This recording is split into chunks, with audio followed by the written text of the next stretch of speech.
Welcome back after the break. Obvious आप सबको हम सब की तरफ से बहुत बहुत ईद मुबारक। उम्मीद करते हैं ईद का दिन आप बहुत ज़्यादा ज़बरदस्त अंदाज में सेलिब्रेट कर रहे होंगे। इस वक्त हम अपनी ट्रांसमिशन का दूसरा हाफ इसको स्टार्ट कर रहे हैं। पहले सेगमेंट में हमारे साथ मुख्तलिफ गेस्ट थे, अब हम ट्रांसमिशन को कंटिन्यू करेंगे लेकिन कुछ चेहरों का इजाफा हुआ है। हमारे साथ इस सेगमेंट में मौजूद है president Lahore chamber of commerce Kashif Anwar sahab. Kashif sahab, thank you so much for being with us and Eid मुबारक। कैसे हैं? बहुत शुक्रिया और बहुत ईद मुबारक आपको भी। मैं बिल्कुल खैरियत से हूँ अल्हम्दुलिल्लाह। ज़बरदस्त। साथ ही साथ हमारे साथ इस वक्त इस ट्रांसमिशन का हिस्सा है executive member Lahore chamber of commerce Fariha Yunus साहिबा। फरीहा, आपकी भी तशरीफ आवरी का बहुत बहुत शुक्रिया। आपको भी बहुत बहुत ईद मुबारक। आपके बुलाने का शुक्रिया और आपको भी बहुत बहुत ईद मुबारक। Thank you so much. अच्छा जी, अब इस तरफ आएंगे और हमारे साथ मौजूद हैं इस ट्रांसमिशन में इन्फ्लुएंसर भी हैं, मॉडलिंग भी करती हैं। सजल हमारे साथ मौजूद हैं। सजल, आपकी भी तशरीफ आवरी का बहुत शुक्रिया और आपको भी बहुत बहुत ईद मुबारक। उम्मीद करते हैं ईद का आगाज़ अच्छा हुआ होगा। अल्हम्दुलिल्लाह, thank you so much, Eid मुबारक।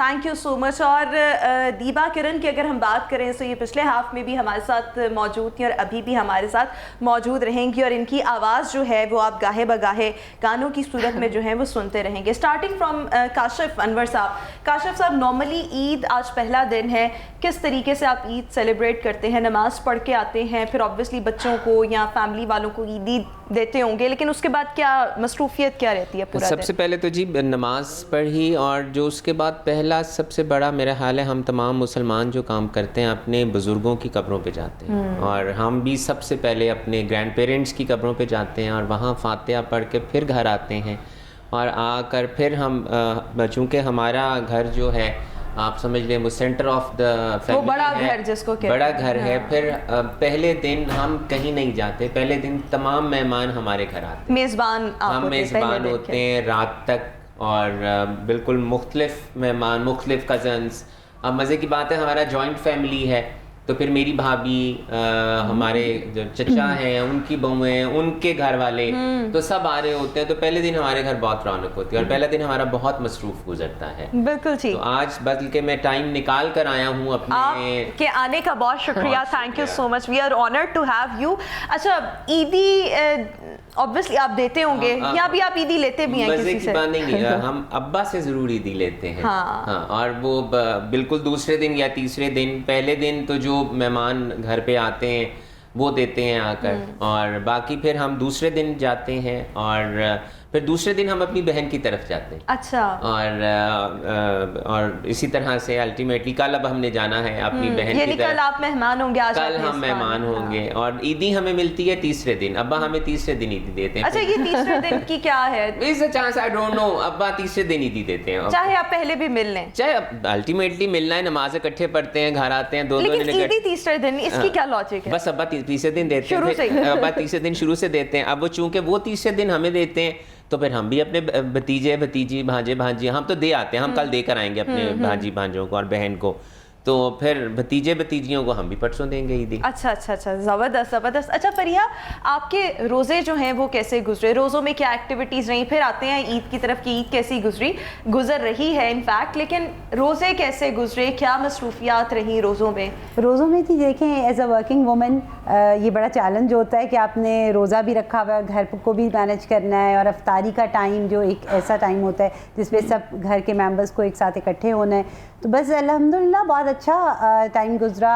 वही अफ्तारी पे, सहरी पे और फिर बाहर चैम्बर में फिर कुछ अपना काम, बस इस तरह मिला जुला के अच्छे गुजर गए। बट वर्किंग लेडी, आपको नहीं लगता at times it gets hectic कि आपने बाहर भी देखना है, अपने तमाम काम भी देखने हैं, फिर उसके साथ साथ जब आप घर आएंगे तो घर वालों को परवाह नहीं कि आप बाहर कितना काम करके आए हैं, उनको आप फ्रेश चाहिए, उनको दस्तरखान पे सारे लवाजमात चाहिए। सो मुश्किल नहीं होता कभी कभी? देखिए, अगर आपकी फोकस सही चीज़ पर हो और आपकी डेडिकेशन हो और आपकी स्किल्स ऐसी हों कि आप एट अ टाइम मल्टीटास्किंग कर लें, तो मेरा ख्याल है कि उसमें अल्लाह ताला भी फिर बरकत डाल देते हैं। तो मुझे लगता है मेरे वक्त में बरकत है और सब चीज़ें अल्हम्दुलिल्लाह बड़ी इजीली मैनेज हो रही हैं। तो रोज़ों में भी ऐसे ही रहा कि काम पे गए और वापस आए, घर पे कुछ अफ्तारी में भी बना लिया, बच्चों के लिए कुछ चीज़ बना ली। अच्छा, हमारे यहाँ पर ऑब्वियसली ख़वातीन बहुत लकी हैं, बाहर के ममालिक में देखें तो उनके पास डोमेस्टिक हेल्प उस तरह से मौजूद नहीं होती है, आपके पास पैसा जितना मर्जी हो काम आपको खुद ही करना पड़ता है। लेकिन अगर हम पाकिस्तान की बात करें, हमारे यहाँ की ख़वातीन वर्किंग भी हैं, तो वो एक ब्लेसिंग ही है ना कि आपके पास एक डोमेस्टिक हेल्प है आपका। लेकिन इसके बावजूद आपको ध्यान खुद रखना पड़ता है, सुपरवाइज खुद करना पड़ रहा है। वो तो फिर मस्ट है, उसके बगैर तो फिर उसके बगैर तो मुमकिन ही नहीं है चीज़ें सही से हो जाएं। अच्छा, इस सब के साथ साथ अभी ईद पे आपकी क्या मसरूफियात रहेगी? आगाज़ सुबह ईद का कैसे हुआ, फिर उसके बाद तो हमने बुला लिया, बाकी का दिन क्या मसरूफियत है? नाश्ता हमारा मेरी मदर की तरफ होता है, सब बहन भाइयों का, और हम सारे फिर वहाँ इकट्ठे होते हैं और फिर ईदी एक्सचेंज होती है। सबसे पहले मेरी बारी होती है कि जी फुफ्फो ने ईदी देनी है। अच्छा। तो वो फिर सब बच्चे पहले मेरे पास आते हैं, फिर मेरे बड़े भाई के पास, फिर उससे छोटे भाई के पास, फिर सब बहन भाइयों के पास बारी बारी सब बच्चों को हम फिर ईदी देते हैं वहाँ पे। फिर हम बड़े सब ईदी एक्सचेंज करते हैं। मदर हमारी देती हैं सबको ईदी, और फिर इसी तरह बस फैमिली का एक चलता रहता है। नाश्ते के बाद बस फिर हम विजिटिंग पे निकल जाते हैं फैमिली को मिलने, तो बस वो इस तरह पे सारा दिन विजिटिंग पे बाकी गुजर जाता है। बिल्कुल ठीक हो गया। सजल, आप नॉर्मली ईद कैसे गुजारती हैं? क्योंकि हम इन्फ्लुएंसर्स की बात करें, मॉडल्स की, या जितने भी लोग इस शोबे से वाबस्ता हैं, उनकी ईद तो मोस्टली टीवी चैनल्स पर ही, यानी चलें ठीक है हमने भी यहाँ मुख्तलिफ फील्ड से लोगों को दावत दी है, लेकिन होता क्या है कि इस तरह से जिस तरह का हमारा प्रोफेशन है, किसी चैनल पर चले गए, कहीं ना कहीं से इन्विटेशन आया, फिर रात तक ये सिलसिला जो है इसी तरह जारी रहता है। So what are your activities on Eid mostly? सबसे पहले तो उठ के ऑब्वियसली नमाज़ पढ़ना और वो सब चीज़ें, सवैयाँ सबसे पहली डिश जो घर में बनती है, उसके बाद फिर चाट और वो सारा सिस्टम चलता है। लेकिन मेरा ये है ईद का कि मुझे ऑनलाइन ईदियाँ ज़्यादा आती हैं। अच्छा, ये आजकल ट्रेंड आ गया ना। हाँ। मतलब मेरे ज़्यादातर मामू भी बाहर होते हैं, कज़न्स वगैरह भी, तो ईदी ज़्यादातर ऑनलाइन आती है। उसके बाद फिर हम नानों की तरफ चले जाते हैं, एक फैमिली गेट टुगेदर होती है। लेकिन उस सब में जो इम्पोर्टेंट है ना, वो ये है कि अपने फैंस को वीडियो दिखानी है ईद मुबारक कह के। खुद आप पिक्चर डाले नहीं डाले वो बात की बात है, लेकिन you have to record a Eid video for your fans, for your followers. तो ये बहुत इंपॉर्टेंट है। उसके बाद जैसे आपने प्रोग्राम में दावत दी है, और भी बहुत से प्रोग्राम से दावत आती है कि भाई आप प्लीज़ हमारी तरफ आएँ और मिल के ईद का वो क्योंकि छोटी ईद जो है ये एक मीठी ईद कहा जाता है इसको, तो मीठी मीठी छोटी छोटी सी खुशियाँ होती हैं इसकी। तो ये फैंस के साथ भी थोड़ा सा कोलैब हो जाता है, फिर फैमिली के साथ, तो ईदी मुझे लगता है मुझे ज़्यादा आ जाती है। और बाकी का दिन फिर ऐसे ही मिलते मिलाते मुख्तलिफ चैनल्स पे ऑब्वियसली घर वालों के साथ भी सेलिब्रेट करते गुजर जाता है। अच्छा किरण, मैं आपकी तरफ अगर आऊँ और मैं आपसे ये पूछूं कि अगर जिस तरह से सजल ने भी कहा डिजिटल ईदी का रिवाज, वैसे तो ठीक है बाहर से अगर आपको ईदी आनी है तो वो डिजिटल तरीके से आ जाए तो वो तो ठीक है, लेकिन अगर हम यहाँ के लोगों की बात करें, पिछली दफ़ा इस ईद की तो नहीं मैं बात करी, पिछली दफ़ा मुझे भी बहुत से लोगों ने ईद जो थी वो ऑनलाइन ट्रांसफ़र की। सो मुझे ऐसे लोगों से ईद लेना अच्छा नहीं लगा कि भाई ये क्या बात हुई, मुझे मिलकर ईद, मुझे आपके पैसों की ज़रूरत नहीं है, मुझे उस रिश्ते की ज़रूरत है, वो बॉन्डिंग इतनी प्यारी है। बस तो आपको नहीं लगता एक रिवायत है कि मज़ा यही आता है कि जब हम एक दूसरे से मिलते हैं, ईदी देते हैं या लेते हैं, तो ये एक रिवायत इतनी मज़े की है कि यही अच्छा लगता है। बाकी अब सब कुछ चेंज होता जा रहा है, डिजिटल ईदियाँ भी आ गई। लेकिन काशिफ साहब आप इस चीज़ से अग्री करेंगे? देखिए पहले वक्त बहुत खूबसूरत थे, पहले अपनायत बहुत ज़्यादा थी, रिश्तों का पास था, लिहाज था, लोग एक दूसरे से मिलना प्रेफर करते थे। अब आप आज भी अगर देख लें सो लोगों के पास हम जब मिलने जाते हैं या इस तरह, तो वो हर कोई अपने फ़ोन पर लगा होता है। ईदी एक लेना एक ट्रेडिशन है, वो बच्चों को पता भी होना चाहिए, लेकिन डिजिटल ईदी मज़ा नहीं आता। ये मज़हब है, ये मज़हब का हिस्सा है, और जो हम पसमानदा होते जा रहे हैं वो इसीलिए होते जा रहे हैं, हम अपनी रवायात को भूल गए और हम अपनी इस्लामी रवायात को भी भूल गए हैं। अब आप देखती होंगी कि हमें कोई पंजाबी नहीं बोलता, हमें वो हमारे बच्चों को वो पता ही नहीं जो हमने किया। मैं तो नॉर्मली एक बात ये कहता हूँ कि जो आजकल की नानियाँ दादियाँ हैं, जो हमारी नानियाँ दादियाँ थीं, जो वो बातें करती थीं, जो वो दुआएं देती थीं, आजकल की नानी दादियों को तो वो दुआएं भी नहीं आती। तो हम तो ना अब शायद बहुत आगे चले गए हैं, तो अब हम फॉलो करते हैं उनको जिन्हें हमें फॉलो नहीं करना चाहिए। तो ये तो सुन्नत है, गले मिलना सुन्नत है, मिल के ईद देना सुन्नत है। लेकिन देखें अगर कोई बाहर है तो वो तो चले उसने भेज दिया, वो तो एक्सेप्टेबल है, लेकिन यहाँ हम शायद उसको अपनी आसानी के लिए और हम उसको काम को ख़त्म करने के लिए कि हमने आपको पैसे दे दिए, बस हमारी तरफ से जिम्मेदारी मुकम्मल हुई, फॉर्मेलिटी बन गई। बिल्कुल फॉर्मेलिटी है, लेकिन ये फॉर्मेलिटी नहीं है। हमें अपनी रवायात को उसी तरह से ज़िंदा रखना चाहिए, हमें अपने जो मजहबी भी हमारे अकायद हैं, हमें उनके ऊपर उसी तरह से रहना चाहिए। और हमारी, जैसा कि मैंने ये कहा और मैं दोबारा कह रहा हूँ कि हमारे वापस जाने की और गिरने की रवायात इसी वजह से हैं कि हमने अपने मज़हब को छोड़ दिया है, हमने अपने समाज को छोड़ दिया है, हमने अपनी उन इक़दार को छोड़ दिया है जिन्हें हमें नहीं छोड़ना चाहिए। बिल्कुल ऐसी बात की है। अच्छा फरीहा, आप इस चीज़ से, जिस तरह से काशिफ साहब ने बड़ी खूबसूरत बात ये की, ईदी हमारी एक रवायत है, लेकिन आजकल के अगर हम बच्चों को भी देखें ना तो वो बड़े ज़्यादा कंसर्न होते हैं, हमें ईदी तो मिल रही है लेकिन ईदी का नोट कौन सा मिल रहा है। हमें अपने वक्तों में नहीं पता होता था 10 रुपये, अच्छा 50 रुपये। अच्छा वो बच्चे या कुछ बच्चे तो ऐसे हैं, उनको आप 10-10 के ज़्यादा सारे नोट दे देंगे, वो उससे खुश हो जाएंगे। 100 का एक नोट देंगे तो वो कहेंगे तो ज़्यादा नहीं। ये छोटे बच्चों की मैं बात कर रही हूँ। उससे बड़े जो जिनको समझ बूझ है उनकी ये कोशिश होती है हमें नीले वाला नोट मिले, हमें ब्राउन वाला जो है वो नोट मिले।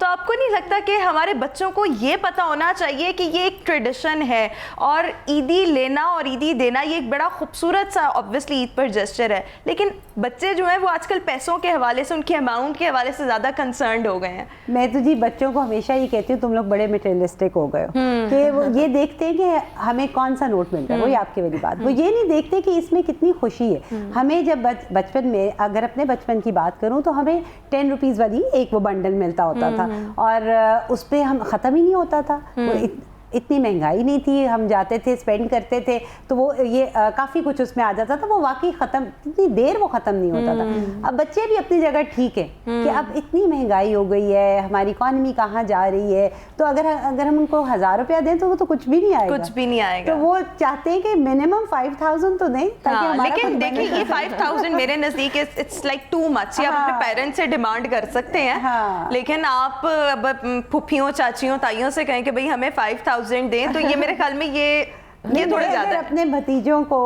पकड़ाती हूँ, भतीजियों को 3000 इवन दूं या 2000 भी दूं, वो वापस कर देते हैं। अच्छा नहीं 5 दें हमें। अच्छा सजन को कितनी ईदी जो है वो मिलती है नॉर्मली ईद पर, इस पर भी हम जानेंगे और ब्रेक के बाद यहीं से डिस्कशन को कंटिन्यू करेंगे। अभी एक break, will see you after this short break.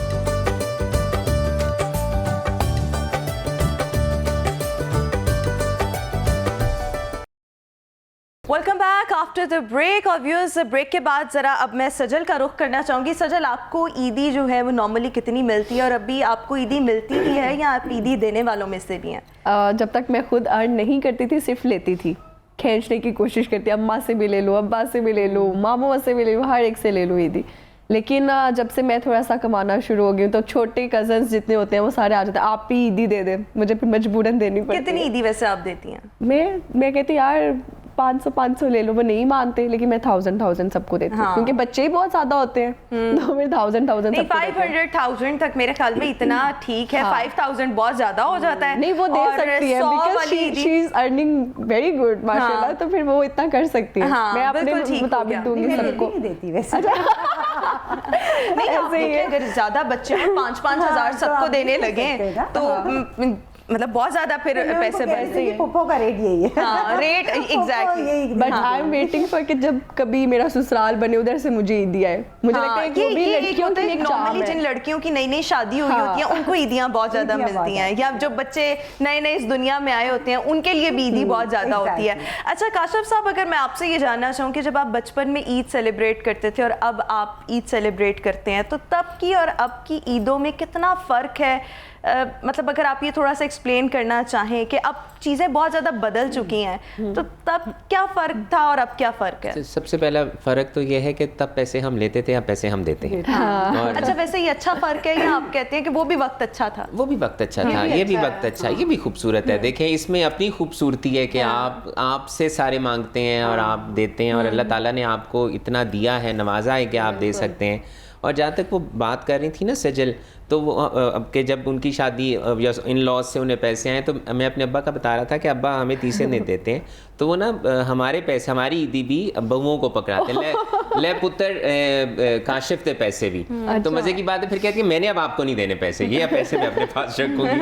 और मैं कहता हूँ नहीं मेरे पैसे अब्बा ने ईदी मुझे दी है, तुम अब ईदी मुझे दो। खैर वो तो ऐसा हो गया, मजाक की बात है। लेकिन मेरी ईदी मेरी बेगम ले जाती है जो अब्बा देते हैं, और आपसे भी ईदी अलग लेती है। मुझसे भी अलग लेती है, बिल्कुल मुझसे। और वो अपना हिस्सा भी आपके फादर से अलग लेती है, वो अलग लेती है जी, बिल्कुल। और फिर बच्चों को भी, वो मेरे बेटों को और बेटी को भी, तो बेटी को तो माशाल्लाह मेरी ब्याही हुई है, तो वो तो शायद एक रोज पहले ही चली जाती है ईदी। और बेटों को क्या अब्बा से पैसे कम नहीं लेने, पैसे अब्बा से पूरे लेने हैं। तो पता है अब्बा की जेब में पैसा होता है, तो अल्लाह देखिए, ये भी अल्लाह ताला का बहुत शुक्र है कि मेरी दादी क्या करती थी कि अल्लाह का शुक्र है हम देने वालों में से, अल्लाह ताला ने हमारा हाथ देने वालों में से रखा हुआ है। तो ये हमें जो देता है उसे इस बात का शुक्र जरूर अदा करना चाहिए कि वो दे सकता है। तो जो आप बात कर रही है ना कि जब हमारा वैसा ही चल रहा है। वो जो मैंने कहा हमारा बड़ा घर है, हमारे घर सारे आते हैं। हम जब मेरी मैं अपनी फैमिली में सबसे बड़ा हूँ, मैं अपने दादकों में सबसे बड़ा हूँ। मेरे अब्बा अपनी दादकों में सबसे बड़े हैं, मेरे दादा अपने दादकों में सबसे बड़े थे माशाल्लाह। तो वो चूंकि बड़ा घर है और वो वहाँ पर सारे आते हैं हम। और जो सबसे बड़ा क्रेडिट जाता है ना मेरी वालदा और मेरी चची को जाता है कि जो अपनी सास की वफात के बाद भी उन्होंने उस ट्रेडिशन को रोल अपना बड़ों वाला रखा, वैसे ही चल रहा है। वो उन्होंने ये नहीं करती कि जी हम, और उनकी बहुएं फिर देखें, क्रेडिट हमारी बेगमात को भी जाता है, मेरी भाभियों को, मेरे चचा की बहुओं को, कि वो पहले दिन उसी तरह से तैयारी करती हैं, उसी तरह से मेहमानों का इंतजार करती हैं, उसी तरह से मेहमान नवाजी करती हैं जिस तरह से मेरी दादी के वक्त में हुआ करता था। तो वो पहला दिन हमारी ईद तो वैसे ही गुजरती है जैसे हमारी दादी के वक्त में गुजरा करती थी। तो ये there is no change in it. तो मैं we are very proud of it कि बल्कि कभी कभी वो कहती हैं कि मेरी अम्मा अब मैं बड़ी हो गई हूँ, अब जाया नहीं जाता अपने मामू की तरफ भी। हम अगले दिन हम अपनी फुप्पो की तरफ भी जाते हैं, अपनी बहन की तरफ और अपनी फुप्पो की तरफ। तो वो कहती हैं अच्छा हमने नहीं जाना, अब हम बड़े हो गए हैं। तो मेरे अम्मी के जो मामू हैं वो कहते हैं ये ट्रेडिशन चल रहा है, इसको चलता रहने दो, ये बहुत अच्छी बात है, इन रवायात को ख़त्म ना करो। बिल्कुल ठीक। और घर में बड़ों का ऐसा रोल होना चाहिए, कुछ बड़े ऐसे होने चाहिए जो बताएं कि ये ट्रेडिशंस हैं, इनको जिंदा रहना चाहिए। वरना मैं ये सोचती हूँ जो आजकल की जनरेशन है, जब ये इस मकाम पर पहुंचेंगे तो पता नहीं तब क्या हालात होंगे। तो देखिए वो तो आज मिलने को तैयार नहीं है। और आज भी हमारे बच्चे हैं उन्हें ये नहीं पता कि उनके कजन्स कौन कौन से हैं। हमें पता है कि हमारे कजन्स कौन से हैं, उन्हें नहीं पता कि उनके पेरेंट्स के कजन्स कौन से हैं। पहले वक्त में सेकंड कजन्स को भी कितनी इंपॉर्टेंस दी जाती थी। अब तो फर्स्ट कजन्स को आप देखें, हम उसी डगर पे जा रहे हैं जिस तरह से वेरी एडवांस कंट्रीज अमेरिकन, उन्हें नहीं पता होता कि उनके पेरेंट्स और उनके बच्चे कजन्स कौन है। हम भी उधर ही जा रहे हैं कि हम उस तरह से, चूंकि हम जॉइंट फैमिली में थे, हम जॉइंट फैमिली में हैं, तो अब तो बहुत कम लोग जॉइंट फैमिली में रहते हैं। आप तो जैसे ही शादी होती है आप अलग हो जाते हैं। तो ये भी एक बहुत बड़ा चेंज है कि हम जॉइंट फैमिलीज से निकल आए। तो जॉइंट फैमिलीज में होना उनका अपना लाइफस्टाइल है, लेकिन उसके अपने एडवांटेजेस भी हैं, डिसएडवांटेजेस भी। अगर आप अकेले रहते हैं तो उसमें भी बहुत सारे डिसएडवांटेजेस हैं, लेकिन उसके अपने फायदे भी हैं। सो वो 100% पैकेज तो नहीं होता। अच्छा फरीहा, जिस तरह से काशिफ साहब भी ये बात कर रहे हैं, वाकई हमारी रिवायात जो हैं वो बदलती जा रही हैं। बच्चे जो हैं वो आजकल के किसी को इतना मिलना पसंद नहीं करते। उन्होंने एक वो वर्ड रख लिया है मी टाइम, और वो मी टाइम को एंजॉय करना पसंद कर रहे होते हैं, या उनकी एक्टिविटीज़ वो ज़्यादा प्रेफर करते हैं अपने दोस्तों वगैरह के साथ टाइम जो है वो गुजारा जाए। व्हाट डू यू थिंक, एक घर की औरत की कितनी जिम्मेदारी होती है, या घर की औरत और मर्द दोनों की कितनी जिम्मेदारी है, किस तरीके से इन रिवायात को क्या कहें अगर हम के ज़िंदा रखा जा सकता है? इसके लिए क्या करने की ज़रूरत होती है बीइंग अ फीमेल और being a mother? What do you think, what has to be done? देखिए, मैं समझती हूँ कि पेरेंटिंग जो है हमारी बहुत वीक हो चुकी हुई है। जिस तरह अभी काशिफ भाई ने बात की कि हम कज़न्स, बहुत सेकंड थर्ड कज़न्स का इवन पता होता था, और वाकई ये बात थी, एक वैल्यूज़ थी हमारे अंदर। हमारे पेरेंट्स ने हमें सिखाया था, हमें वो कहते थे कि मिलना है, हमें साथ लेकर जाते थे। मुझे ऐसी बात नहीं याद कि कोई फैमिली में शादी आई हो या कोई इवेंट आया हो तो हम अपने पेरेंट्स के साथ ना जाएं। अब तो बच्चे नहीं जाते, बच्चे कहते हैं कि हमें नहीं जाना, हमारी वहाँ कंपनी नहीं है। बट वही बात है कि डिपेंड करता है पेरेंट्स पे, घर के बड़ों पे, कि वो कैसे बच्चों को कन्विंस करते हैं, वो कैसे उनको वैल्यूज सिखाते हैं और उनको ये सिखाएं कि जुड़े रहना है, ताकि फैमिली का सारा एक्सपोजर मिले उनको कि फैमिली में कौन है, हमारे चचा ताया, आगे से उनके कजन्स। और फिर इस तरह पता है जैसे हमारी पेरेंटिंग वीक हो चुकी है, मेरा तो ये ख्याल है, मगर बच्चे भी थोड़ा सा ऑफ ट्रैक हो रहे हैं, बच्चों में भी ईगो प्रॉब्लम आ चुकी हुई है, एरोगेंट हो चुके हुए हैं। मगर उसके लिए यही है कि आप बच्चों को अपने क्लोज करें, बच्चों को उनको समझाएं प्यार से बैठ के, ज़रूरी नहीं है कि सख्ती करें, उनके साथ शेयर करें चीज़ें, उनको अच्छा और बुरा उसका डिफरेंस बताएं कि आपके लिए ये अच्छा है, ये बुरा है, और आप कल को आपने भी पेरेंट्स बनना है तो आप उस शूज़ में जाके देखेंगे जब आपकी औलाद आपके साथ ऐसे करेगी तो आपको क्या रिजल्ट्स मिलेंगे या क्या फीलिंग्स होंगी आपकी। तो मेरा ख्याल है बच्चों के साथ बॉन्डिंग बहुत ज़रूरी है, बच्चों के साथ उनकी काउंसलिंग बताना, उनको अपना वक्त बताना, अपने एक्सपीरियंसेस बताना। मैं तो बहुत बताती हूँ अपना बचपन, मैं तो हर बात उनको कहती हूँ, हाँ आपके नाना अबू ऐसे करते थे, वो मुझे ऐसे बताते थे, मैंने उनके साथ ऐसे किया। तो वो इस तरह वाला जो है अपनी एग्जाम्पल देना, ताकि बच्चों को पता चले कि ये अगर हमारे पेरेंट्स अपने पेरेंट्स के साथ इतने क्लोज थे तो हमें भी इतना ही क्लोज होने की ज़रूरत है। अच्छा सजल, मैं अगर आपसे ये जानना चाहूँ कि नॉर्मली चांद रात को आपके घर कितनी फेस्टिविटी वाला माहौल होता है, तो इस पर मतलब किस तरह नॉर्मली चांद रातें जो है वो कैसे गुजरती हैं? मुझे लगता है ईद से ज़्यादा जो चार्म होता है आपको चांद रात का होता है। मेहंदी लग रही है, चूड़ियाँ बाय करनी है आपने, वो जो एक सारी कजन्स इकट्ठी होती हैं, तो हम ज्यादातर एक कजन अच्छी मेहंदी लगाते हैं, कभी तो घर पे ही मेहंदी लगवाना शुरू हो जाते हैं। जिसको अच्छी मेहंदी लगानी आती है ना, वो बेचारी सत्यानाश ही हो जाता है, उसकी अपनी मेहंदी लग जाती है डिजाइन से जो वो साफ कर रही होती है, उसके हाथों पे उस तरह की मेहंदी लगी होती है। तो मेरे ख्याल से चांद रात को लड़कियां ज्यादा एंजॉय करती हैं, क्योंकि लड़कों की तो मेरे ख्याल से ईद कम होती है। मैंने बहुत से लोगों को ऐसे देखा जो चांद रात पर अपनी शॉपिंग कर रहे होते हैं। अच्छा, मुझे ऐसे लोगों से इतराज होता है कि रोजे में ही तो कोशिश होती है रोजों से पहले ही आप अपनी तैयारी करें। हमें तो सबसे बड़ा मसला ये होता है कि अगर चांद नजर आ जाए पहले तो भाई सामान लेकर आओ, सामान आने वाला है, सुबह ईद आ गई है। लड़कों की प्रॉब्लम, लड़कों का तो ये मसला होता है। खैर मैं नहीं जाता, मेरा छोटा भाई और मेरा बेटा जाके काम करते हैं, लेकिन मर्दों के साथ नॉर्मली ये इशू होता है कि जाके शॉपिंग करनी। लेकिन मैं कहती हूँ इतना रश में फंसने की क्या जरूरत है, इतना रश होता है नॉर्मली चांद रात। मैंने कभी जिंदगी में चांद रात पे जाके शॉपिंग नहीं की है ना, लोगों को एक एक्टिविटी नजर आती है। लेकिन मैं कहती हूँ इतनी देर आपने फंसना है, आप घर में कोई अच्छा मील किसी को बुला लें या इस तरह। शॉपिंग की मुझे समझ नहीं आती, लेकिन लोग बहुत एंजॉय भी करते हैं। उनका ये होता है कि चांद का ऐलान होगा फिर हम शॉपिंग करने जाएंगे, तो एक ये चीज होती है। अच्छा किरण, आप गाने शाने तो ऑब्वियसली गाती हैं, लेकिन आप खुद कितना मौसीकी को सुनना पसंद करती हैं और कौन से आपके अपने फेवरेट सिंगर्स हैं?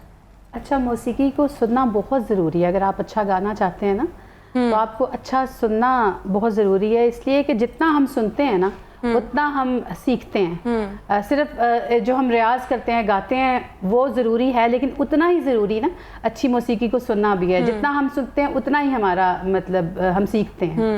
और बाकी मेरे फेवरेट जो हैं मैडम नूरजहां हैं, वो उनसे मैंने बहुत कुछ सीखा है, स्टार्ट से अब तक उन्हीं को गा रही हूँ। और मुझे नुसरत फ़तेह अली साहब बहुत पसंद हैं, मुझे लगता है कि उन्हें होना चाहिए था, वो बहुत जल्दी चले गए हैं। और लता जी बहुत अच्छा गाती थी, लेकिन वो तो पूरा मतलब उनको पूरी ज़िंदगी भी सुनते रहो ना तो कम है। इतनी खूबसूरत इनकी इतनी ज़बरदस्त आवाज़ थी। अच्छा काशिफ साहब, आपको वैसे मौसीकी वैसे तो आप मुझे ऐसे लगता है कि आप ऐसे इंसान हैं, यानी जॉली भी हैं, माहौल के मुताबिक खुद को ढाल लेने वाले हैं, या ऑब्वियसली हम सिचुएशंस के मुताबिक खुद को मोल्ड कर लेते हैं, लेकिन आपको मिजाजन अगर हम देखें मौसीकी वैसे पसंद है? हाँ मुझे पसंद है, मैं बिल्कुल सुनता हूँ, लेकिन मेरे पास वक्त ही नहीं शायद होता। नहीं, लेकिन गाड़ी पे आते जाते ड्राइविंग मेरे पास तब भी वक्त नहीं होता, मैं तब भी फ़ोन्स पे होता हूँ। और तब भी चूँकि एज अ प्रेसिडेंट ये तो महल फरिया बता सकेगी ज़्यादा कि मेरा मिजाज कैसा है और कैसे बदलता है, क्योंकि मेरी एग्जीक्यूटिव मेंबर भी है एंड शी इज़ जस्ट, जो सबसे मज़ेदार बात है कि ये मेरी बहन की क्लास फेलो है and she is just like my sister. अच्छा। और बाकी मैं सुन लेता हूँ, बैठा हूँ, घर जाऊँ तो वो बेगम ड्रामे देख रही होती है, वो मैं ज़रूर देख लेता हूँ साथ बैठकर। और हाँ कुछ मतलब अब तो पाकिस्तानी भी इंडियंस तो आते नहीं, लेकिन वो जो पाकिस्तानी हमारे यहाँ पर ड्रामास तो अच्छे चैनल्स के, कुछ चैनल्स में अच्छी स्टोरीज चल रही होती हैं, कुछ जो मैं ज़रा देख रहा हूँ तो फिर मुझे भी इंटरेस्ट होता है कि हाँ देख लूँ, खबरें सुन ली, लेकिन शायद मेरे पास वक्त उस तरह, लेकिन मैं सुना करता था। लेकिन आजकल की मौसीकी शायद उस तरह की नहीं है जो पिछली मौसीकी थी। पिछली मौसीकी आपके किशोर कुमार के, उसके असल में ना आजकल की मौसीकी जो है ना, यंगस्टर्स जो है वो फोकस करते हैं सारा म्यूजिक पर, कितना धम धम धक धक वाला म्यूजिक है। पहले वक्तों में लिरिक्स पर ज्यादा फोकस होता था। देखिए उनका बिल्कुल फ़र्क था, ये अब फ़र्क है। लेकिन यस, आपको हर वक्त के अगर आप देखिए, बात ये है कि आपको ढालना है हर वक्त के मुताबिक। और जितना टेंस माहौल हो चुका है, जितने इश्यूज हैं, उसके मुताबिक आपको ऐसी कोई एक्टिविटी रखनी पड़ती है। अगर आप ना रखें तो मेरे ख्याल है आप पागल खाने पहुंच जाएं। वैसे आपको गाने शाने सुनने का शौक है? बहुत शौक है, मैं तो बहुत ही शौक से सुनती हूँ लाइव सिंगिंग। और काशिफ भाई ये जो बात करें कि इनके पास टाइम नहीं होता, और ये बिल्कुल ठीक बात कर रहे हैं, वाकई इनके पास टाइम नहीं होता। बट एक दो चांसेस हुए, हमारे ऑफिशियल इवेंट्स थे और वहाँ म्यूजिक का प्रोग्राम था, तो इन्होंने बड़ा एंजॉय किया।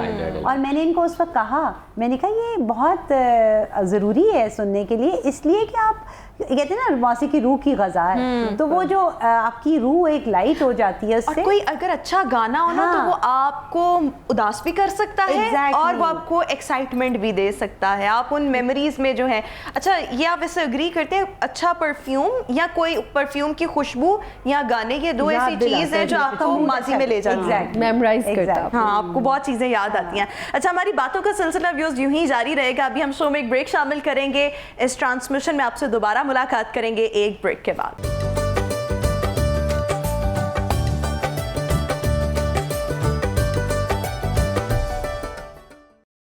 Welcome back after the break. और व्यूअर्स, आप सबको हम सब की तरफ से दिली ईद मुबारक। हमारे साथ हमारे मेहमान मौजूद हैं और इन्हीं से ही हम आज डिस्कशन कर रहे हैं। एक छोटी सी एक्टिविटी है, वो मैं अपने मेहमानों के साथ अभी करवाना चाहूँगी।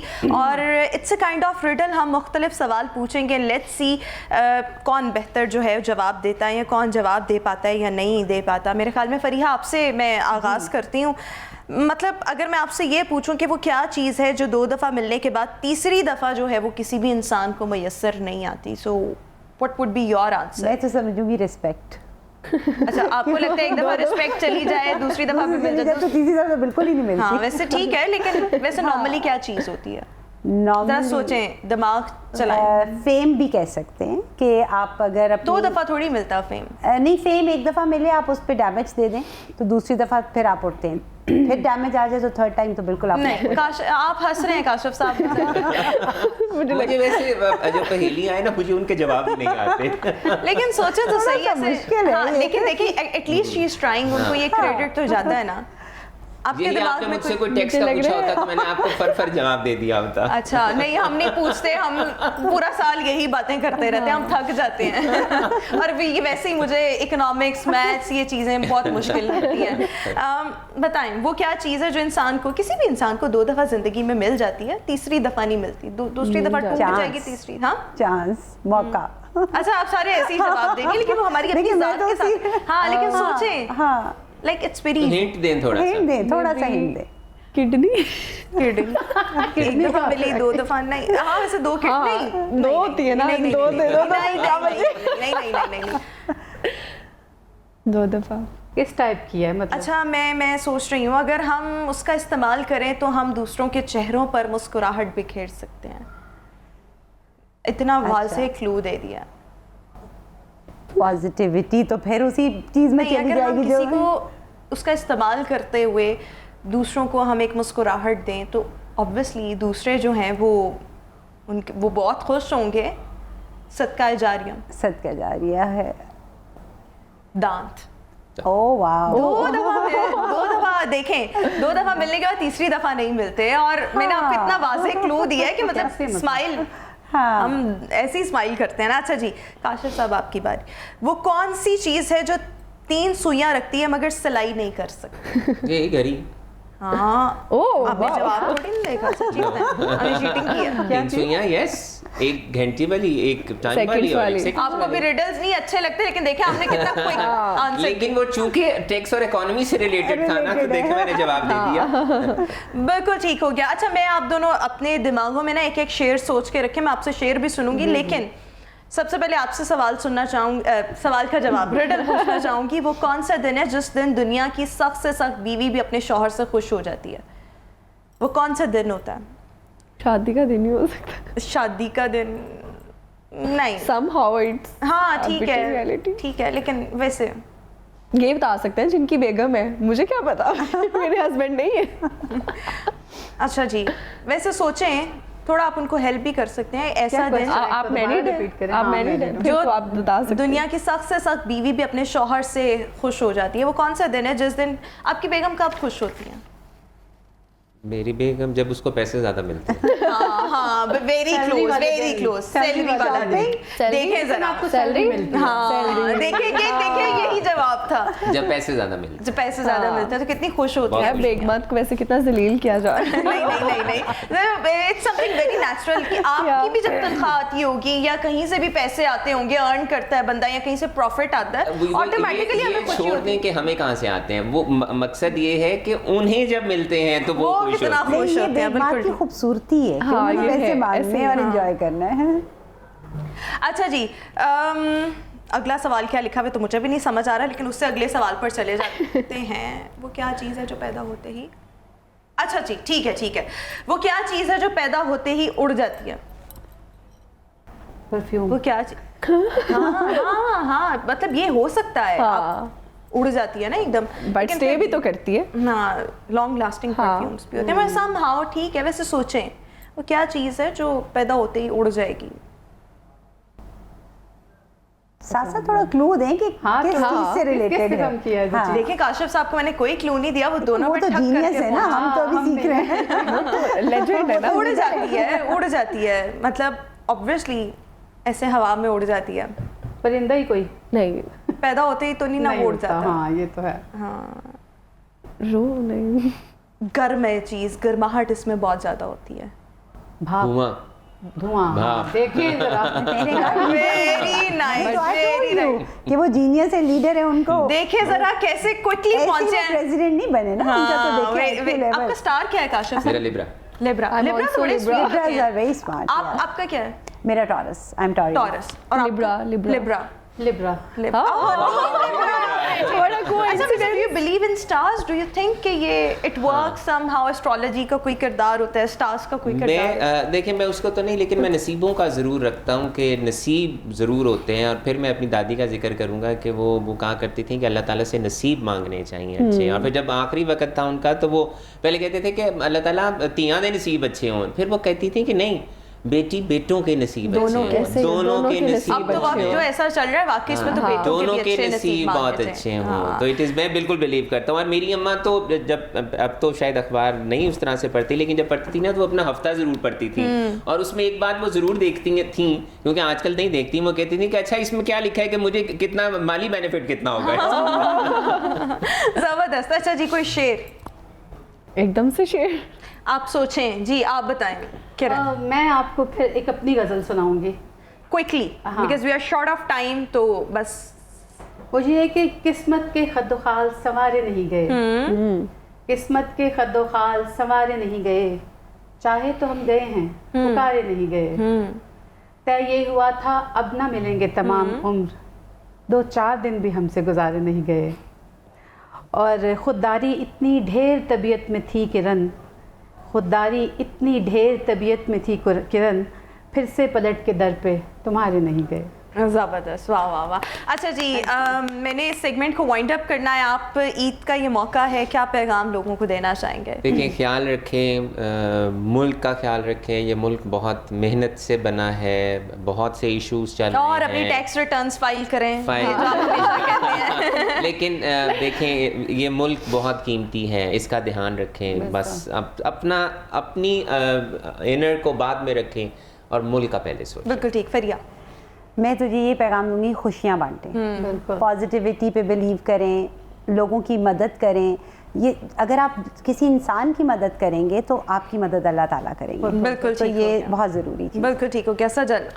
मैं ये कहना चाहती हूँ कि दिल में बुगस रख के किसी से ना मिले, प्लीज़ सबको माफ़ करना सीखें, क्योंकि अल्लाह ताला अगर माफ़ कर सकता है, 70 माओं से ज़्यादा प्यार करता है, तो आप लोग क्यों नहीं कर सकते? तो सबको माफ़ करें और ज़्यादा से ज़्यादा उन लोगों को मिले जो आपके वक्त का इंतज़ार करते हैं। बिल्कुल ठीक हो गया। So thank you so much. हमारे साथ फरीहा यूनुस साहिबा मौजूद थी, काशिफ अनवर साहब आपका भी बहुत शुक्रिया, सजल और किरण आपका भी बहुत शुक्रिया। व्यूअर्स, इसी के साथ ही हमारी आज की ट्रांसमिशन का वक्त अपने इख्तिताम को पहुंचा। इंशाल्लाह आपसे मुलाकात करेंगे कल कुछ नए मेहमानों के साथ, लेकिन जाते जाते मैं रिक्वेस्ट करना चाहूँगी किरण आपसे कि एक गाना जो है वो हो जाए।